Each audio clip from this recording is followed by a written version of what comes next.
Hi, I bought this dash cam and I don't understand, like I've hardwired it, like there was only two wires for it, two, negative and positive, but it keeps on cutting out. See, it'll say welcome.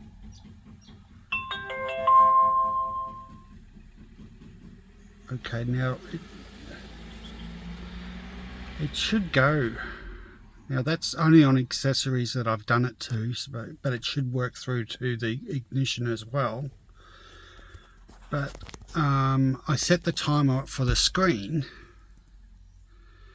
which is supposed to go for, I don't know, a minute or so, I suppose. And then it cuts out and you can't turn it back on.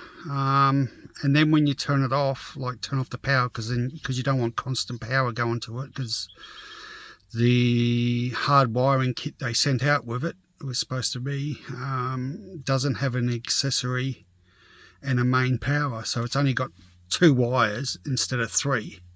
So it should have earth, accessories and constant power. This one's only got earth and constant power. So I don't know, that's drains your battery. That's no good. But you know, it's supposed to go off. I thought I set it up, but obviously it's not going to do it for me now. It's going to make a liar of me.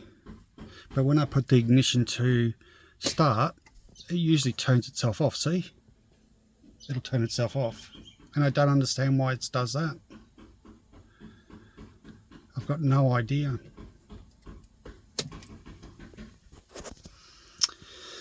So I don't know.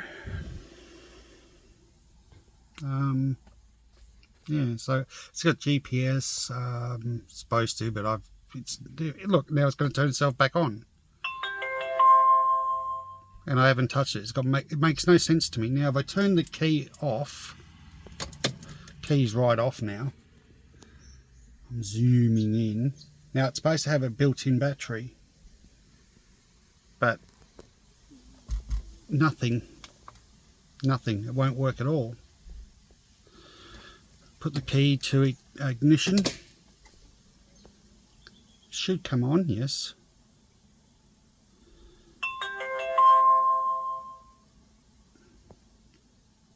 And there you go, see, it's saying some power. Now it'll cut out. It's not going to cut out now. I don't know, hang on. Yep, there you go, it cuts out. So I don't understand why it does that. If anyone can give me a help and let me know why, that'd be great. Thank you.